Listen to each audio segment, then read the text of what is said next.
Once upon a time, there was a magical kingdom ruled by a noble king and his loving queen. The king and queen possessed all that life had to offer, with one exception, a child. They would have given everything they owned for such a blessing, and they prayed for it every day until finally their prayers were answered. Our little girl. So, my queen, I think you should be the one to pick the name for our beautiful child. I already have one. I want our child to be named Snow White because of her fair and beautiful skin. And so it was decreed. The little girl was to be known from that day forth as Snow White, the fairest of them all. And with every passing season, Snow White became even more beautiful, until she had grown to become a young lady, adored by all, not only for her beauty on the outside, but for her gentle, loving manner. Even the creatures of the forest were her friends. Then one day, a terrible tragedy struck, destroying Snow White's world. Her mother, the queen, was taken by a sudden and fatal illness. Oh, Mother, how am I to live now? We will miss you so very much, Mother. And indeed, the good queen would be missed by the entire kingdom, even the animals. But time passed and the king remarried. Now Snow White had a stepmother, Esmeralda, a scheming and jealous woman who could not tolerate the thought of anything or anyone getting more attention or being considered more beautiful than herself. One rumor in the kingdom even held that Esmeralda was a witch. Tell me now, here on the wall, who's the fairest one of all? Well, now, queenie, I can't lie. After this, you'll want to die. Snow White, Fairface, she's number one around this place. Well, then we'll just have to get rid of Miss Snow White now, won't we? You are to take the young girl Snow White far out into the deepest regions of the forest, and you are to make certain she never returns. Do I make myself clear? And so the hunter led poor Snow White deep into the forest, but he could not find it in his heart to carry out the queen's order. Your stepmother not only ordered me to bring you here, Snow White, but to take your life as well. But I cannot. Thank you. I'm sorry, but you must never return, for the queen would have your head, and mine as well. And now Snow White was all alone in the big forest. Alone and afraid, for never in her life had she been this far from home. Now what am I to do? I've nowhere to go, and I don't know anyone here in the forest. Oh, a little house. Somebody must be living there, but they would have to be very small. I'll just see if anyone's home. Hello? Is anyone in there? Oh, so cute, like a doll's house. My. Oh, and there's 7 tiny beds.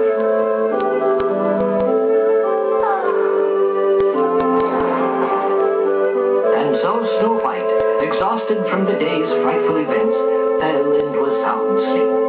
Meanwhile, the occupants of the house, 7 dwarves named Grumpy, Sleepy, Dopey, Happy, Doc, Sneezy, and Bashful, were all returning from a hard day's work at the mine. Naturally, they were tired as well, and the last thing they expected to find was someone sleeping in their beds. All right, which one of you guys invited her? She's a girl. Who is she? I wish I knew. Is she dead? No, Dopey.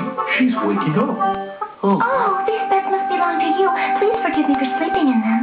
I was lost in the forest and all by myself without any place to rest.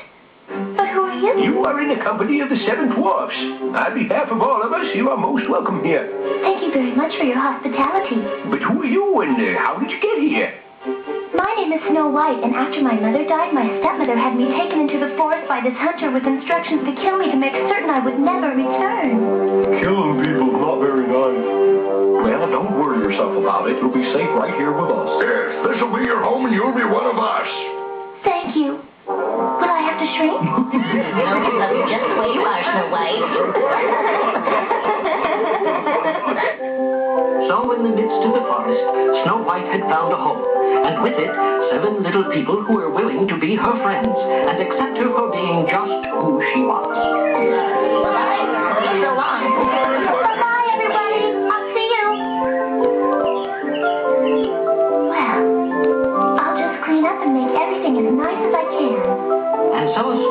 cleaned and scrubbed their house, washed and dried their clothes, and even found time to bake them her very special dessert. Who'd like a piece of flippin' ice cake?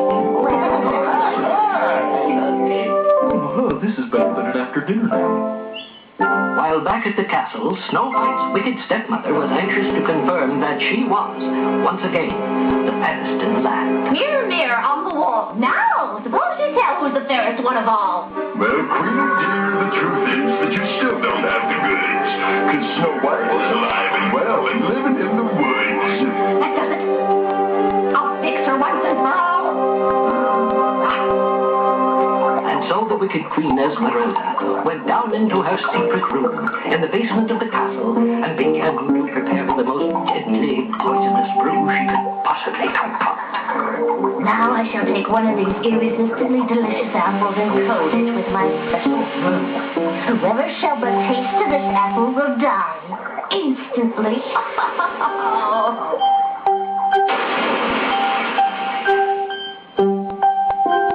Now I ask you, could Snow White turn down a treat as enticing as this? Certainly not. Now transformed into the wicked witch she truly was, Esmeralda visited her stepdaughter at the cottage of the 7 dwarfs. Yes? What is it? Been meaning to pay you a visit. I'm a neighbor of yours and thought you might enjoy one of my apples, dear. Oh, my favorite treat in the whole wide world. A big, beautiful apple. Mmm.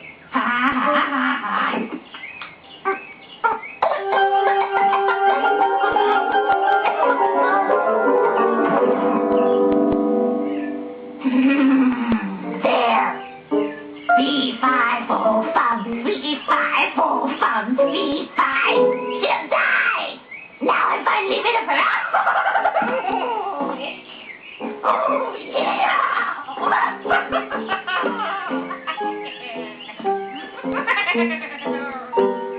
And so in her innocence, poor Snow White had accepted the old lady's gift. And when the dwarfs returned home that evening, they found her lying on the ground as though in deep, eternal sleep. Heartbroken, they refused to believe she would not one day awaken. They constructed a special bed for Snow White and enclosed it with glass, and, along with the creatures of the forest, kept a constant vigil over the beautiful young princess. Until one day, as if by fate, a very special visitor chanced to come upon this strange gathering. The rider's coming. It appears to be some kind of royalty, men. Indeed, it was the prince of the neighboring kingdom. Greetings, little man. Is something wrong? Your Majesty, someone has cast a horrible spell over our friend Snow White. Perhaps you could help and break that spell. Would that I had that power, for my eyes have never beheld such loveliness. Oh, please, Your Highness. Perhaps if you were to speak to her, she might respond. Would you try? I promised that if some miracle brought back her life, I'd swear to her my love and ask her to be my princess. What was that? It was a piece of fruit that had been lodged in her throat. Look, she's stirring. I think she's coming back to life.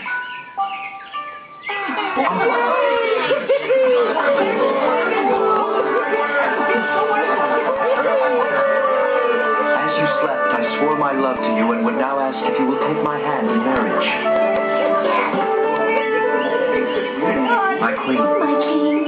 Bye-bye. Goodbye to all of you, and thank you for everything. I shall never forget your kindness. I promise to visit you often. Take care. Bye-bye. And so the handsome young prince returned to his castle with Snow White, his bride-to-be, and there, once more, vowed his love to the beautiful princess. Meanwhile, back at the castle of the evil Queen Esmeralda. Now perhaps you will answer in a manner to which I'm far more accustomed. Try and tell me now, mirror on the wall. I'm not the fairest one of all. Well, Queenie girl, I'll tell you straight. At best, you never look too great. And furthermore, if you insist, you wouldn't make the ugly list. Snow White is fairer now than ever. You're as fair as you are clever. You make fun of me. I can't stand them. Now you'll see Esmeralda's vengeance. Now one gets the better of me. And a violent electrical storm unleashed itself as the evil witch flew from the castle, determined to finish Snow White once and for all.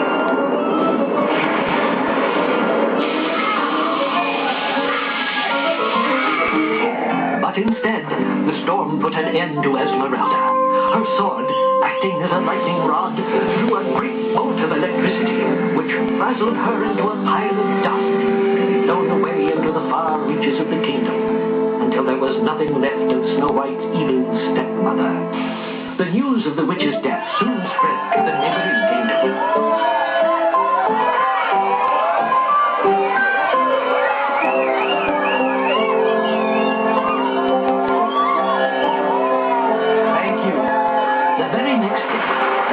And the beautiful Snow White became man and wife. The entire kingdom rejoiced with them in their happiness.